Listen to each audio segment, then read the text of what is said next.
10 के सभी विद्यार्थियों, आज मैं आपको सोशल साइंस का 26 फरवरी का एकदम ओरिजिनल प्रश्न पत्र बताऊंगा। चलिए तो शुरू करते हैं। इनमें से कौन सी रबी की फसल है? तो चना। देश का सबसे पुराना कृत्रिम पत्तन कौन सा है? चेन्नई। सीमांत सड़क संगठन स्थापित किया गया था 1960 में। भविष्यवाणी के अनुसार 2025 में जल की नितांत कमी झेलेंगे तो 20 करोड़ लोग। ठीक है। पृथ्वी का कितना भाग जल से घिरा हुआ? 3/4। यहाँ से आपको देख सकते हैं ये इतना हो गया ये। ठीक है भैया, यहाँ पर है। और इसके बाद में पहले में उद्योग आ जाएगा, दूसरे में नए युग आ जाएगा, तीसरे में जातिवाद, संघ, यूरोप और 56 लाख। ठीक है, यहाँ से अपन इसको देख सकते हैं। वायु प्रदूषण के कारण कार्बन मोनोऑक्साइड करेंसी देश की सरकार उसे प्रतिकृत करती है। चाय का जाएगा असम। गैर प्रजातंत्रीय देश का जाएगा चीन। नेपोलियन की हार का जाएगा 1815 और कांडला का जाएगा आपका गुजरात। हो गया इतना। ये आपका मेजदा कॉलम वाला है। ठीक है भैया, ये आपको ध्यान से देख सकते हैं। हवाई जहाज, बर्तन और तार बनाने में के लिए किस धातु का प्रयोग किया जाता है? एल्यूमिनियम का। साइमन कमीशन कब भारत पहुंचा? 1928 में। लैंगिक विभाजन किस पर आधारित है? सामाजिक अपेक्षाओं पर। बेल्जियम की राजधानी बताइए तो ब्रुसेल्स है। जीडीपी में सबसे अधिक योगदान किस क्षेत्र का है? तृतीयक क्षेत्र का है। उद्योग स्थापना व विस्तार व निवेश की उदार की नीति को अपन क्या कहते हैं? उदारीकरण कहते हैं। ठीक है, ये आपका क्वेश्चन नंबर 4 रहेगा ये। ठीक है। सत्य असत्य है, बेरोजगारी की आशंका के कारण नई प्रौद्योगिकी से मजदूर पसंद करते थे क्या? नहीं करते थे। भारतीय संघ की कई इकाइयों को बहुत ही कम अधिकार है। भारतीय रेल मार्गों की लंबाई एशिया में सबसे अधिक है। गरिमा और आज़ादी की चाह ही लोकतंत्र का आधार है। भारतीय रेल नेटवर्क में 14 जोन से बांटा गया। यह निष्कर्ष निकालना सही होगा कि जिसे मापा नहीं जा सकता वहाँ महत्व नहीं रखता। ये सत्य रहेगा। ये आपका ट्रू फॉल्स रहेगा। इतना हो गया है। क्वेश्चन नंबर जो 6 है ये आपका देखिए, काली मिट्टी की विशेषताएं बताइए। मृदा अपरदन से क्या तात्पर्य है? समुच्चय जुताई क्या है? पहाड़ी वाले क्षेत्रों में मृदा अपरदन को रोकथाम के उठाए जाने वाले कदम लिखिएगा। जलोढ़ मिट्टी की विशेषताएं। प्रारंभिक जीविका निर्वाह कृषि तथा वाणिज्यिक कृषि में अंतर स्पष्ट कीजिए। भारत की जो मिट्टी है, इस मिट्टी में जल धारण की क्षमता बहुत अधिक होती है। ठीक भैया, जो अपने इधर बोई जाती है ना, ये अधिकतर इस इलाके में जिसमें कपास की खेती कर सकते हैं ना, जो अपन देखते हैं ना, जो फट जाती है थोड़ी सी, जैसे उसमें अपन पानी गर्मी के मारे जाते हो, दरार बड़ी पड़ जाती है, दरार बड़ी बड़ी इसमें पड़ती है। ठीक है, ये काली मिट्टी है ना, जिसका रंग काला होता है। तो ये बहुत महीन कणों से मिलकर बनी होती है। इसकी जल धारण क्षमता बहुत अधिक होती है। इसमें 2-3 पानी में बिल्कुल साफ गेहूं पैदा हो जाते हैं। इसके में पोषक तत्व पर्याप्त मात्रा में पाए जाते हैं। ये खेती किसके लिए की जाती है? ये यहाँ मिट्टी कपास की खेती के लिए उपयुक्त मानी जाती है, बहुत उपयुक्त। बाकी सारी फसल हो जाए पर कपास के लिए बहुत ही बेहतरीन है। पानी गिरने पर यह मिट्टी फूल जाती है। पानी गिरने पर यह मिट्टी क्या हो जाती है? फूल जाती है। और गर्मी ज्यादा पड़ती है तो इसमें बड़ी बड़ी दरारें पड़ जाती है। ठीक है, तो ये बहुत सिंपल है, कोई ज्यादा कठिन नहीं है। इसको आप स्क्रीनशॉट के माध्यम से कंप्लीट कर लें, है ना।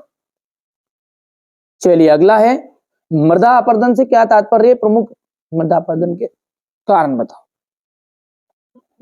मृदा अपरदन, देखिए मृदा अपरदन का सबसे बेहतरीन उदाहरण बताऊं मैं आपको। ठीक है, जो मिट्टी कट के बह गई, मतलब जैसे पहाड़ी इलाकों में रहती ना, तो वो मिट्टी जो पानी के साथ बह के जाएगी उसे कहते हैं अपन मृदा अपरदन। मृदा के कटाव और बहाव की प्रक्रिया को ही मृदा अपरदन कहते हैं। ठीक है, मृदा के कटाव या बहाव की प्रक्रिया को क्या कहते हैं? मृदा अपरदन कहते हैं।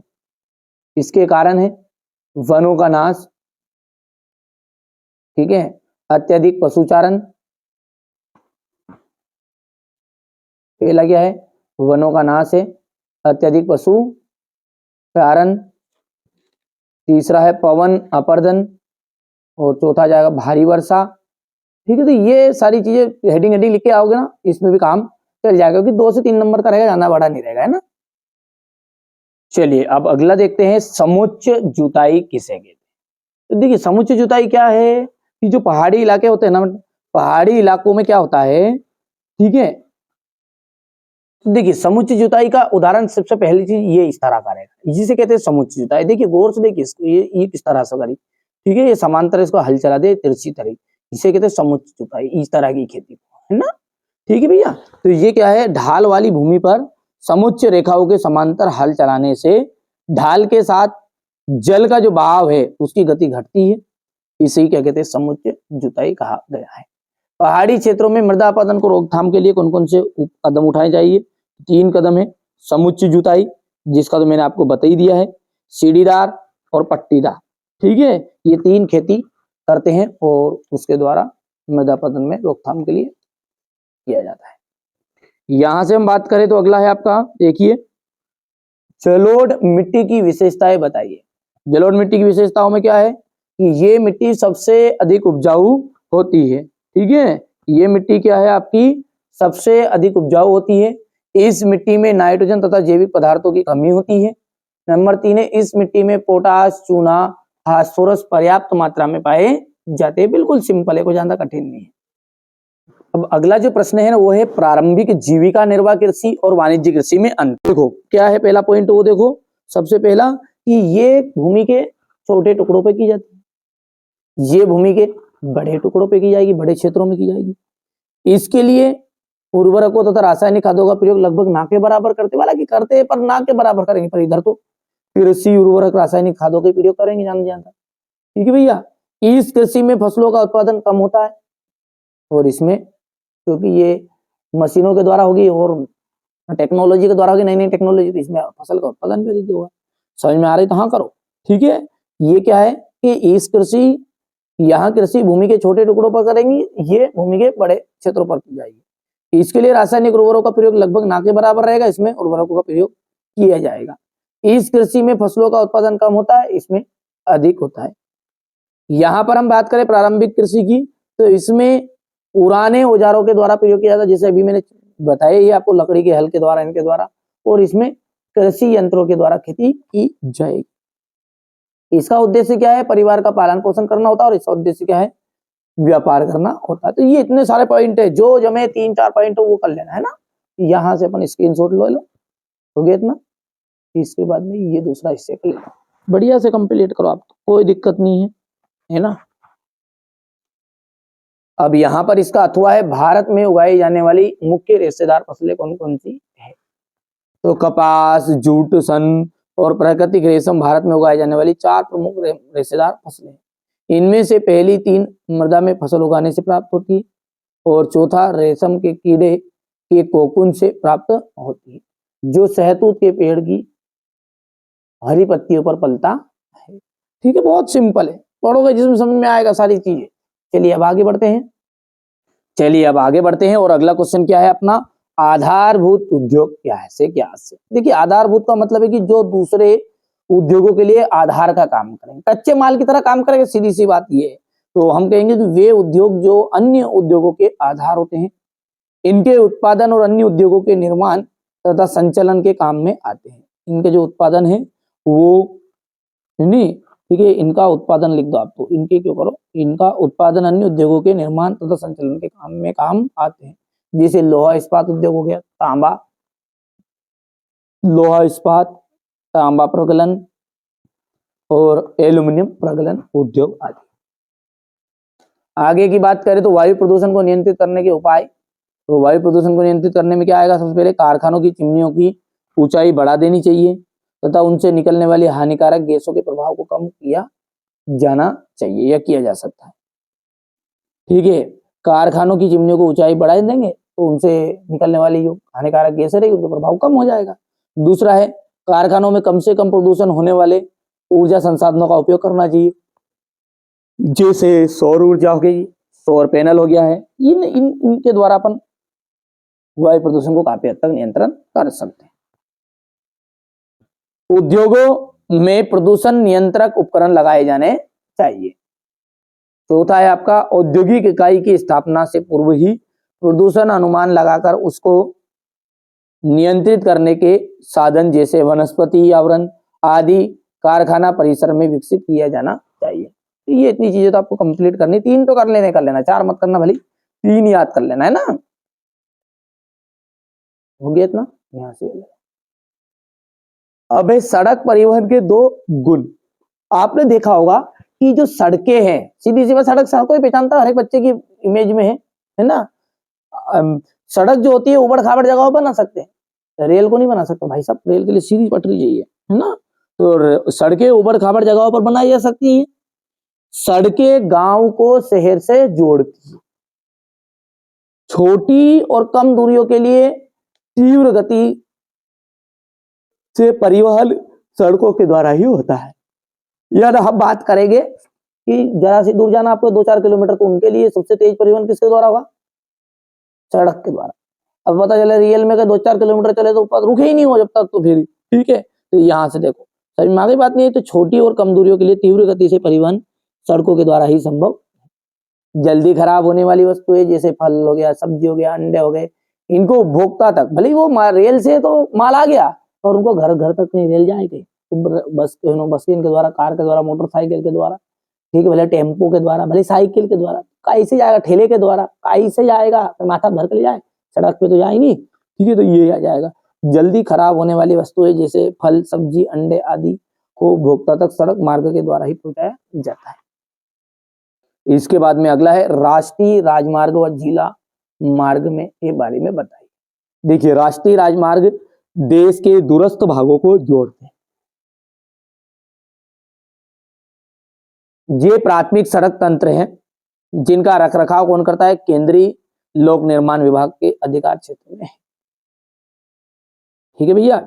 अनेक प्रमुख राष्ट्रीय राजमार्ग उत्तर से दक्षिण तथा पूर्व से पश्चिम दिशाओं में फैले हुए हैं। दिल्ली और अमृतसर, ये थोड़ा सा पढ़ लेना आप, है ना, थोड़ा सा लिख लोगे ना भैया आराम से। आगे बढ़ते हैं। इसके बाद में जिला मार्ग। जिला मार्ग क्या? जो वे सड़कें जो विभिन्न प्रशासनिक केंद्रों को जिला मुख्यालय से जोड़ती है, जिला मार्ग सड़कें कहलाती है। इन सड़कों की व्यवस्था का उत्तरदायित्व का काम किनका? परिषद का रहेगा। अब बहुत ही महत्वपूर्ण जो आना ही आना है, रेल परिवहन की अपेक्षा सड़क परिवहन क्यों महत्वपूर्ण है? देखिए, रेल परिवहन जो होता है ना, वो हालांकि सस्ता रहता है, सड़क क्या रहता है? महंगा रहता है, ठीक है, समझना बात को आप, है ना। पर लेकिन छोटी दूरी है और ग्रामीण क्षेत्र से कई वस्तु ले जानी है, तो उनके लिए महत्वपूर्ण कौन है? सड़क है या रेल है? आप बताओ। सड़क। तो आप यहाँ पर समझ सकते हैं, सीधी सी बात है कि सड़क के द्वारा ये सारी चीजें जाएगी। तो यद्यपि सड़क जो है महंगा तो है थोड़ा सा रेल की अपेक्षा, क्योंकि रेल में थोड़ा सा कम पैसे में ज्यादा दूर तक जाएंगे, लेकिन जो सड़क है इसका बहुत अधिक महत्व है। सड़क परिवहन बड़े बड़े नगरों को एवं औद्योगिक केंद्रों को गांव से जोड़ते हैं। पर्वतीय क्षेत्र, खनिज उत्पादक क्षेत्र जो उबड़ खाबड़ है, इनमें रेल नहीं चलाई जा सकती। इनमें केवल क्या चलेगी भैया? फोग नहीं चलेगा भाई साहब, रेल नहीं चलेगी, सड़क चलेगी, सड़क, ठीक है। तो उबड़ खाबड़ जगहों पर रेल नहीं चलाई जा सकती, अतः वहां सड़कों का ही विकास किया जाता है। सड़क परिवहन रेलों के द्वारा लाए गए सामान को जो नियत स्थान है, या मतलब उपभोक्ता रहता है, कस्टमर है, उस कस्टमर तक पहुंचाती है सड़क।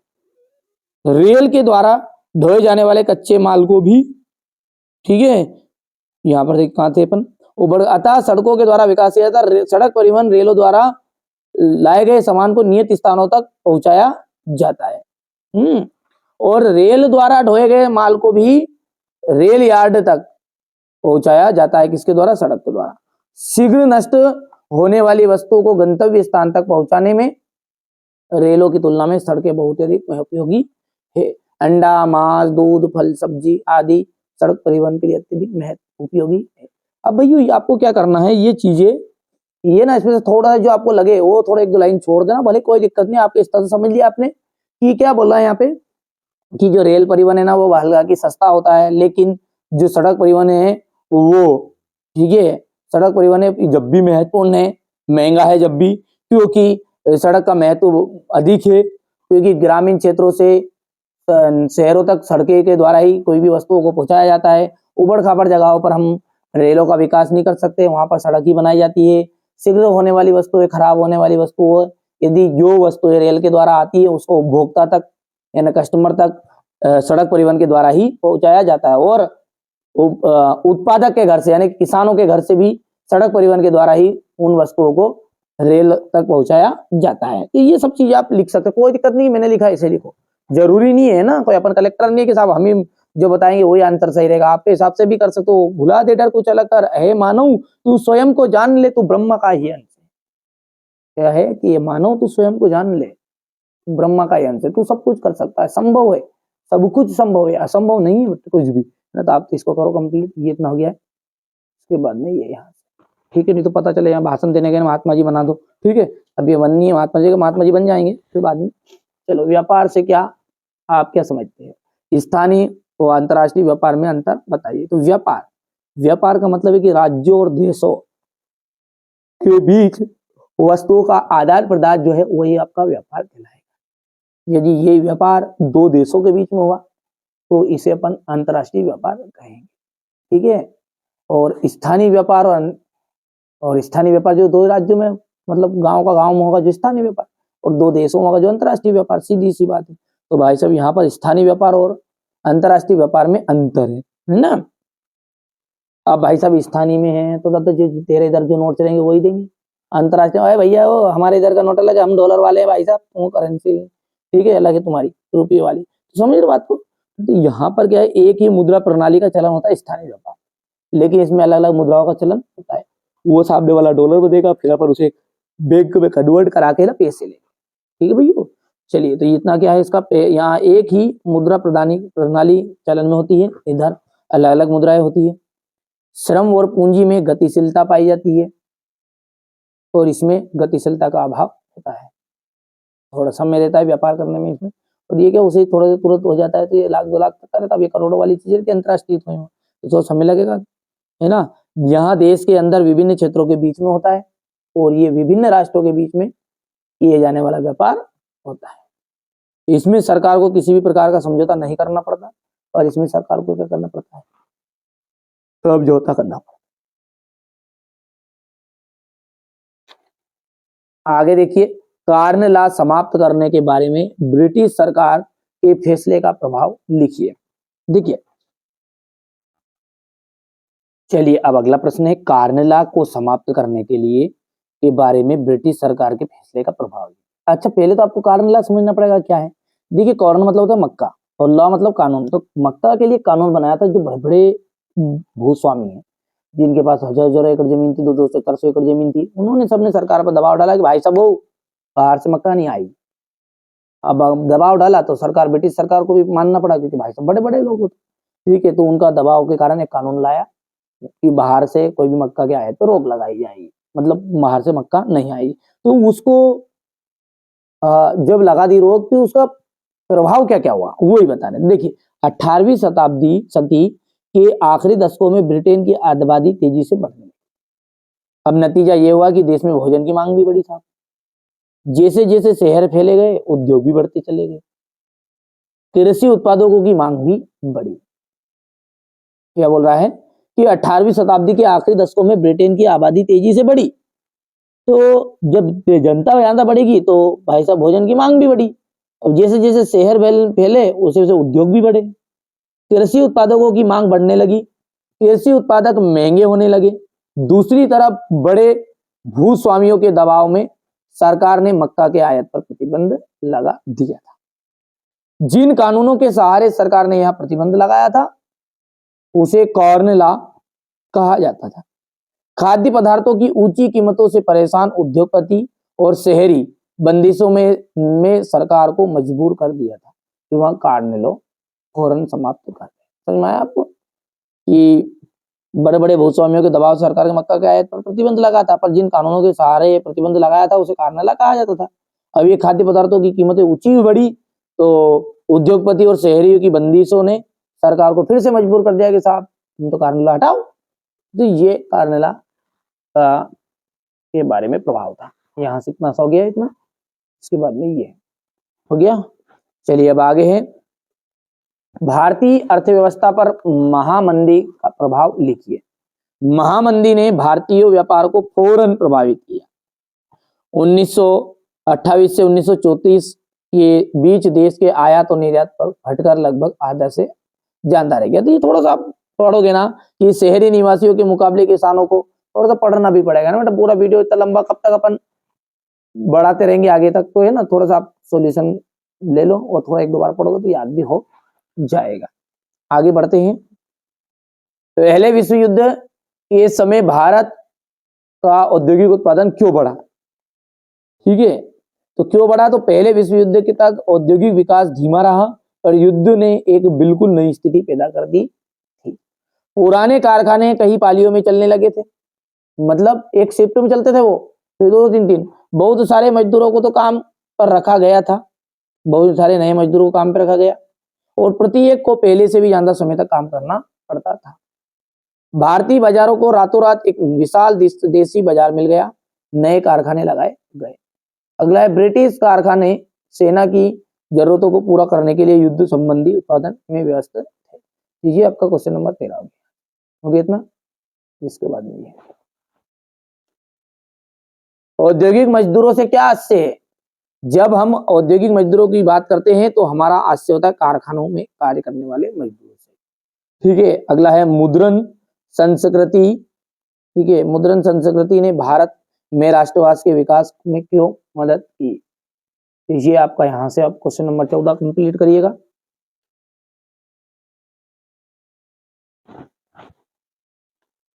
कंपोजिटर और गेली क्या है? ये तो सिंपल है ना, इनको आप स्वयं कर सकते हो। ये बुक गुटका से क्या आशय है? ये 18वीं और 19वीं सदी में तोपखाने में नई तकनीकों के आने से क्या प्रभाव पड़ा? निरंतर सुधार आए। ठीक है, एक साथ 6 रंग की मशीनों मुमकिन थी। सदी के अंत में ऑफसेट प्रेस आ गया था, जिससे एक साथ, ये थोड़ा सा पढ़ लोगे ना, मैं तो समय बर्बाद कराऊंगा आपका और याद कुछ नहीं होगा। ठीक है, ये यहाँ से देख लीजिए ताकि आप अच्छे नंबर प्राप्त करें, इसलिए थोड़ा समय बचा रहे हैं ना, आप कर सकते हैं। देखिए, प्राथमिक क्षेत्र की 2 विशेषता है। तो प्राथमिक क्षेत्र क्या है वास्तव में, आप खुद ही बता दो। प्राथमिक क्षेत्र के आपका खेतीबाड़ी संबंधित काम है ना, प्राकृतिक संसाधनों पर जो निर्भर करेगा वो प्राथमिक क्षेत्र के अंतर्गत है। तो यहाँ कृषि क्षेत्र होता है, यहाँ प्राकृतिक संसाधनों का सीधा उपयोग करता है। ये अल्प शिक्षित लोग भी इसे कर सकते हैं, ज्यादा पढ़े लिखे लोगों की जरूरत नहीं खेती में। साहब एक प्रथा ही बना ली कि अनपढ़ लोग ही करेंगे, अरे पढ़े लिखे भी बेरोजगार भी कर रहे हैं आप, है ना। यहाँ से देख लीजिएगा।